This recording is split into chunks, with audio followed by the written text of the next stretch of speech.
Hey, how's it going, guys? Raul Lucario here, and welcome on back to yet another LEGO Marvel review. And you'll notice I have all of the LEGO sets that we have talked about these past couple of videos together and combined into one complete street because it is finally time to finish it. I'll be honest, I've been sitting on this set for a week or two. I just haven't had time to really do anything with it. But yes, I do now finally have time to delve into Peter Parker's apartment. So this is the final of this wave of Marvel mini modular buildings to create the street. So I'm going to show you the building on its own, and then we're going to take a look at all of the different possible ways that you can combine this into your city street, because it's more ways than you would think. There's quite a few different theories going around as to what the optimal way to do it is, and like what the clearest way is, but I'm going to just take you through all the ways that I know you can combine this set in and with this city street, and then show you what I think is the most optimal way. But in order to do that, gotta build the thing first, right? So give me 1 second, we'll get this built and then we'll talk about it. Okay, and here is the entirety of the set all built up, and I do really like it, though I do have a few initial problems with it that we'll get into as we discuss the design of the set. But for right now, let's start off with the minifigures. Seems like the best place to start, right? And I've tried, again, like I did in my last review, organize them from least to most interesting. And unfortunately, in every Spider-Man set that comes out nowadays, unfortunately, the most uninteresting minifigure is always and eternally going to be Spider-Man. So this is a little bit better than the one that we got in the Oscorp set, in the sense that they actually did include the Peter Parker alternate head, which I've gone ahead and taken the liberty of putting on. If you want to see what the figure looks like with the Spider-Man head on, there it is, right there, same exact minifigure. This Spider-Man also comes with the web accessory thing, and I don't know, these are great when you get one set that has them. But as you buy more and more Spider-Man sets, and you can see, like, in the background as we go forward, like, it just becomes a problem of just getting the same pieces over and over and over again, and then you just have this overabundance of them. And I have these web accessories already, and I mean, yeah, they're great, but it's like, I don't know, I would only throw them in a set once in a while, not every set that we get. That being said, I mean, it's the same Spider-Man minifigure we're all used to. Solid back printing, arm printing, and torso printing, no dual molded legs, because why would LEGO even bother? The Peter head, I think, is the exact same one that came in with his Daily Bugle minifigure, which, I mean, is fine. In the back, you can see he has a scared expression there. This is what it looks like with the hair on. And to me, honestly, since this is Peter Parker's apartment, I mean, I do appreciate the inclusion of a Peter Parker head here, but given the fact that Spider-Man is already such an easy minifigure to get, would it have not made more sense to just have this be a fully Peter Parker minifigure as opposed to just having the Peter Parker head? Like, I don't know. That's personally, to me, what I would have done. But I mean, hey, you know, it's fine. It's just, you know, a little boring, unfortunately. Now, what is not boring is our first Mary Jane minifigure since 2012. It has really been a long time, as long as memory serves me correctly, but the only one that I remember existing is the one from the Ultimate Spider-Man line. That being said, I do think the Ultimate Spider-Man line one was a touch better because she actually had unique prints with the heart-shaped Spider-Man shirt. It would have been nice to get that here, but no, we have to, you know, make it look like PS5 Mary Jane, which, I mean, fine, you know, but none of these pieces are exclusive because of that. You know, it would have been nice to at least get something unique to what is probably the most important Spider-Man side character, you know. That being said, I think the pieces they chose for her are fine. And getting her as a character again is really, really nice to see, and I hope we get to see more of that. Felt really weird when she wasn't in the Daily Bugle, but that being said, though, just, again, not the most interesting minifigure because of the fact that you could get these pieces all before anyway. None of these are exclusive, but it's Mary Jane in a Lego set, which, you know, it's been way, way too long since that's happened. Up next, we have Anti-Venom, who comes with a web accessory, which seems well and good until you realize it probably should have been a symbiote tendril accessory, but hey, again, that's fine. And it actually is slightly unique to the one Peter has, but again, who cares? This minifigure is not exclusive to this set. We have gotten it before, but it's only been in one other set. And I think, again, if I remember correctly, it was like one of those where it's like a weird spider vehicle that, you know, no spider person would have, or like a mech set, or, you know, something like that. It's nice to get Anti-Venom in a set that actually feels like it's appropriate for Spider-Man, and, you know, he's not oversaturated in the market yet. So it kind of feels the same way I did about Spider-Woman in the last set there, where I definitely do sense that this will become oversaturated as sets go on, but for now, it feels like a really nice inclusion. And that being said, the detail on the figure is pretty solid, though some leg printing definitely would have been appreciated, or arm printing. But, you know, for what we have, it's fine. It definitely looks really solid. Just, again, might have been nice to get something a little different. Now, we finally have a character who actually is exclusive to this set, and that is the Hobgoblin. We did get a Hobgoblin minifigure before, but this one uses entirely new pieces. And I have to say, really, really good work here. Now, I am torn between this one and the old one, because I do think, like, I love the hood piece way better on this one, and the torso is great too. And you have this really, really nice Batman, like the new Batman rubber cape, which I actually haven't gotten yet. So this is my first time experiencing it, and it's really, really solid. You can just very easily twist it, turn it around whatever way that you want. It's bendable, so it's good for kids there. I think this is honestly a really, really good alternative to, because I honestly think, like, I loved the full fabric capes from, like, the 2015 era, but I understood that a lot of people complained about the fact that they made the necks look too fat. And I know a lot of people loved the way that the paper capes looked more, but I always hated those capes because they would get bent, they would get dirty with play, and they just weren't good for play. So I think this really strikes a nice balance between play and looks. So I think this is a really good thing to have as the norm going forward.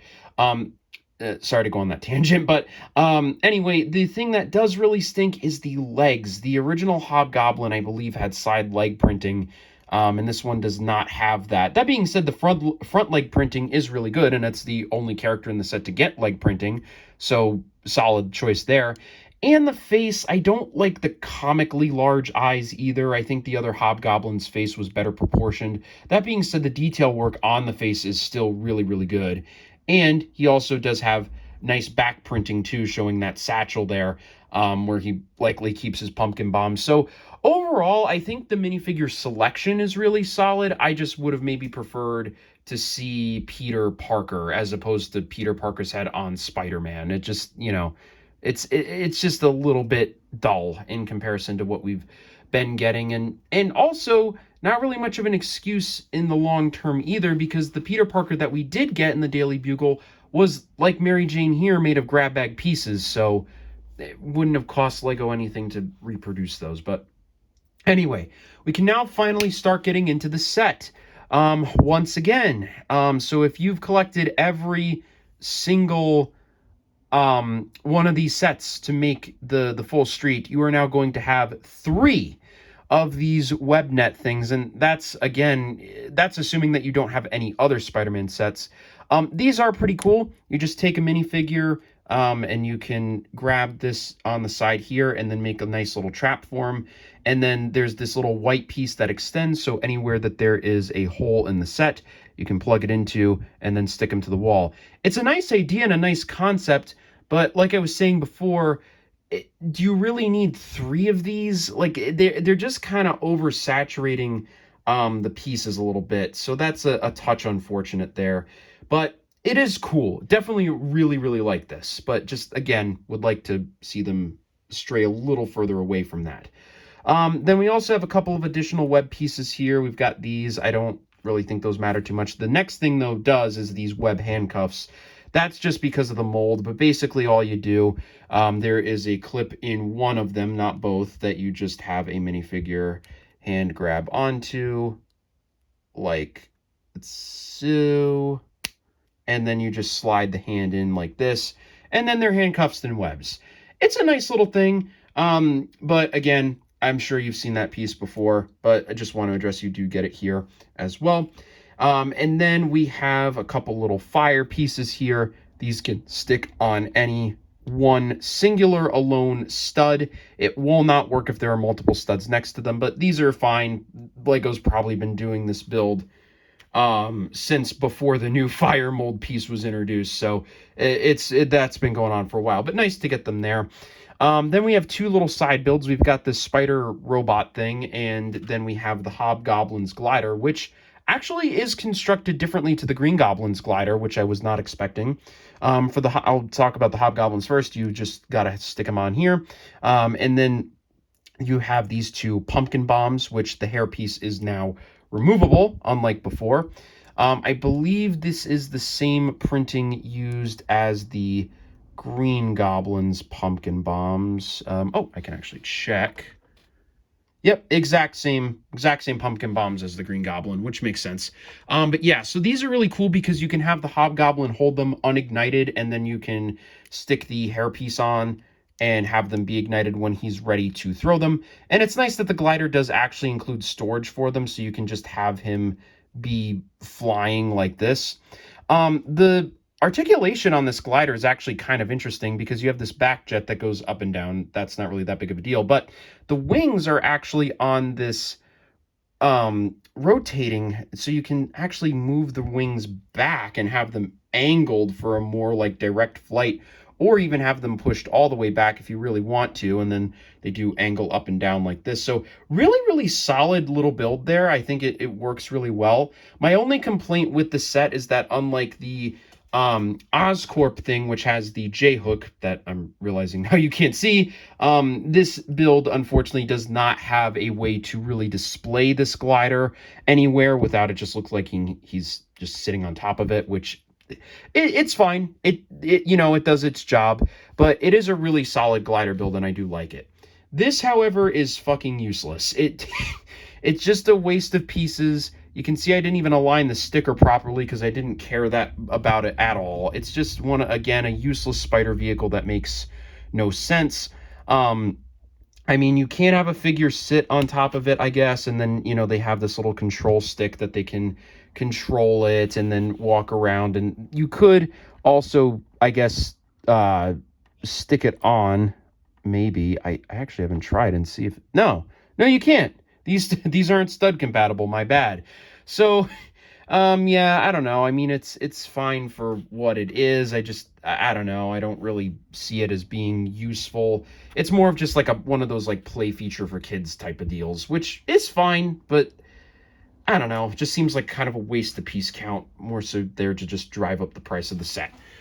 Now, we finally get to talk about the apartment in and of itself, and I am really happy with how this came out. I think there are just a lot of great details in the set here, and I'm going to try and take you through all of this one by one because there's a lot to look at here. So, well, I guess easiest way, I'll start with the outside. There's just a lot of great exterior detail in here. You'll notice that while it is primarily brick based, they took the time to add like weathered colored bricks here to give it more of a, actual lived in feel. And it looks just so great on the side here. I just love that a lot. The front of the building is really great too.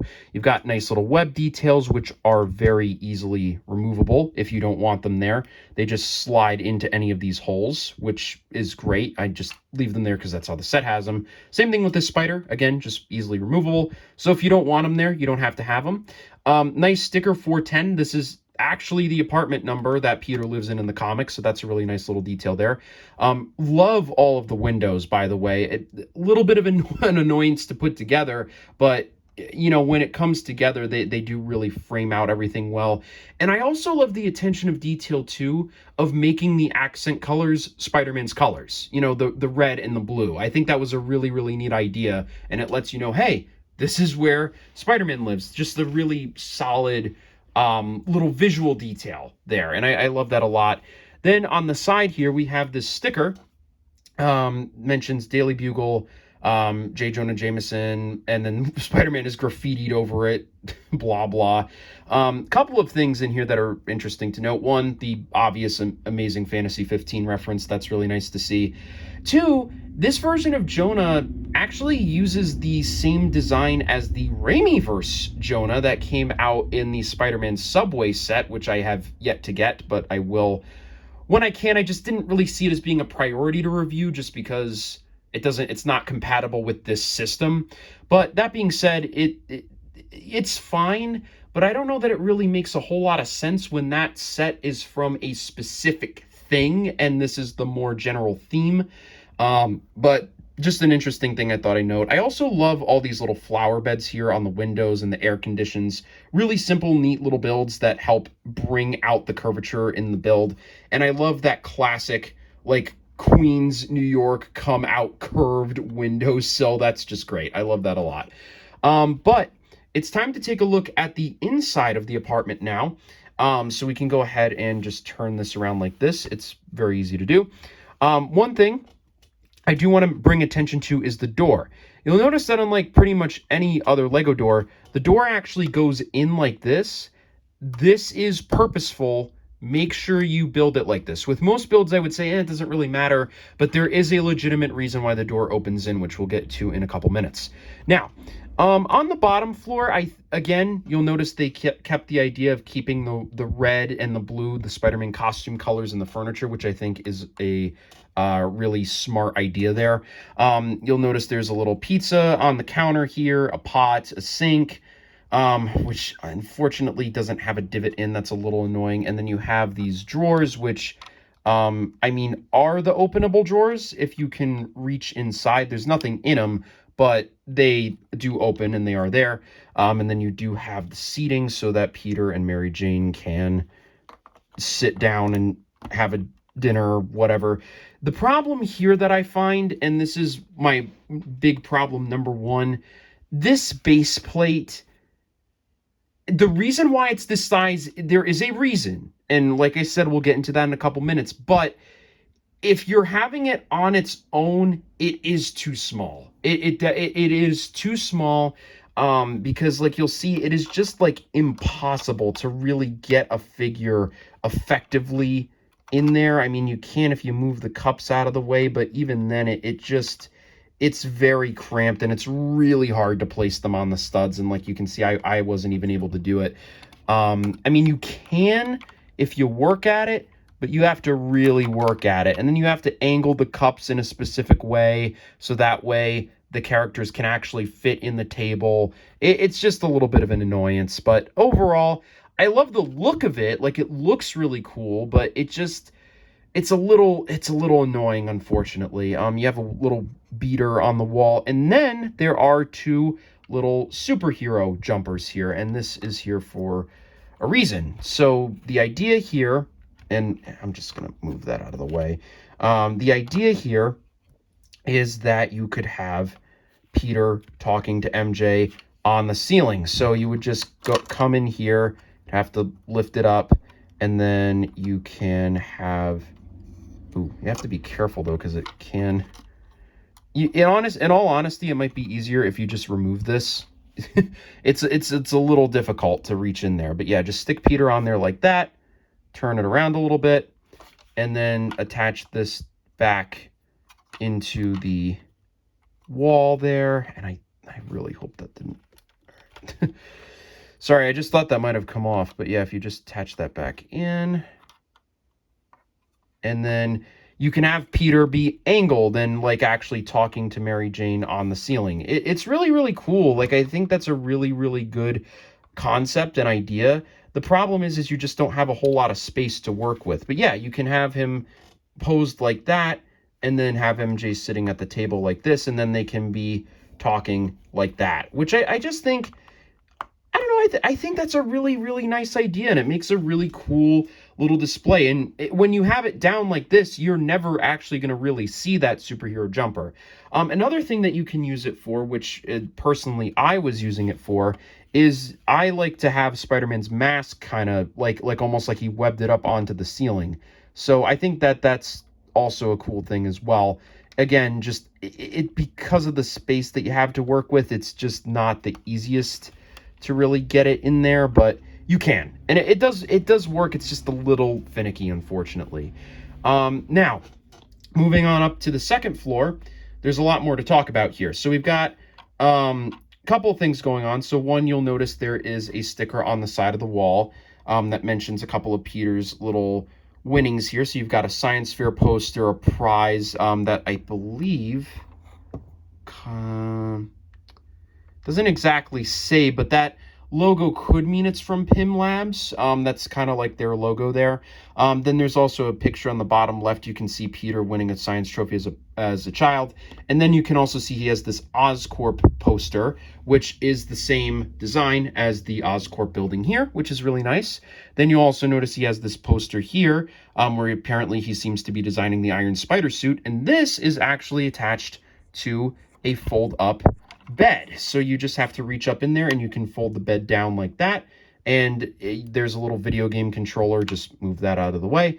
And then you can have a minifigure actually sleep here, which it fits and it looks really good. I mean, it is a little annoying that it juts out, but I mean, given the space that you have to work with, I think they did a really, really good job. And I think that's a cool idea. You know, Peter can hide some of his Spider-Man work underneath the bed and then raise it up into the wall when he actually wants to design Spider-Man stuff. So that works out really, really well. And given that it's a New York apartment, having a fold-up bed just makes a whole lot of sense. And I just really, really love that. It's just really good. Then here you've got a really funny reference. It says Venom spotted. You can obviously see in the photo there that is obviously meant to be anti-venom, but they're recreating the famous like Bigfoot photo from the 1970s, which I just think really, really funny idea. I love that a lot. There's also a keyboard here and a camera that you can lift off and have Peter take pictures of. And then there is a microscope. Now, again, this is where things do become a little bit cramped. Unfortunately, there's just not a whole lot of room here to really get a figure. But given the fact that it's a chair is something that you would very easily move over as a human being. So you can very easily just do that and then have Peter access the microscope like this and then get him out of the way when he wants to do the computer. Oh no. You just go ahead and put the thing back where it's supposed to be. I think it's supposed to be like that, right? Yeah, that makes sense. And then it's a rotating chair, so you can have it rotate around just like that. So there you go. That works. And I think the top floor is just way better than the bottom floor. It just has a lot more Easter eggs and references and feels more unique to Peter as a person. But I do love that the bottom floor, like I said, again, trying to maintain that color scheme to help you, you know, just in your head realize that that is Peter's apartment. Now, the set does have a really amazing play feature, which we'll get into in just a moment. Right now, I'd like to talk about the ceiling. There is plenty of room up here to fit minifigures, to have them battle and do all sorts of things on here, right? It really does have just a whole lot going on here. There's just so much playroom here. You can have the Goblin up here. So really, really solid room for kids. And then there's this weird grate that definitely does not have a purpose, and we will not be talking about later. I 100% promise you I'm not being sarcastic. But the play feature I want to talk about is there's this little thing at the back here, you'll notice. And if we come around to the front and we push on it, the entire front section of the wall completely comes forward. So like you could have the Goblin hurl one of his pumpkin bombs here, and then it just completely breaks out this very clean, might I mention, wall section here. And they do a good job with leaving this area that feels blown out. Like you've got this cut-in corner here, a little raised piece there. So help it make it feel destroyed. And then you can see what that looks like from the inside. And then how you would get it back on, there's just a little hook in here. You just attach it to this brown piece like that, and then you can slide it very easily back in here. And the cool thing about it with that connection, it's not coming off, right? Like, I can really shake this set around and break it in, in half, and it just will not quit. It will not quit on you. You have to activate the play feature for this to break off, which is really, really nice. I really, really like that it's not... There are some play features where you can activate them accidentally, just in regular play with the set. This is not going to be one of those times, and I really, really appreciate that. Now, time to address the elephant in the room here, which is this. So this actually comes off and is set aside. So we'll talk about that in just a moment. What I'd like to address now is how this connects up with the other sets. So it's finally time to do that. So I'm going to bring these forward here. Just a touch. Okay, that should be good enough. And now we're going to separate everything. So we'll just do that. And I am going to... We have to remove these, I think, unfortunately. I don't know if I can do that. Because they're really in there. Hold on just a second. Can I get that out? Okay, that one's out. And hold on one moment. Okay, there we go. So, in order to attach this together, it works just like you would imagine it would. We just slide these pieces in like so. It's just, I have a fabric tablecloth, which just makes it a little difficult, but there you go. You have that in there. Things are going to fall apart, and that's okay. And then we take this and we line it up like, what would help if they're actually in the holes there. Okay, there we go. And now it is lined up. And you will notice problem number 2 with this set in regards to the base plate. Every other modular set here, as you can see, has a continuous lined up base plate that goes in the front here. And there are sometimes things that obstruct it, like with this Oscorp sliding door, but it is always continuous. This does not have that, and that stinks.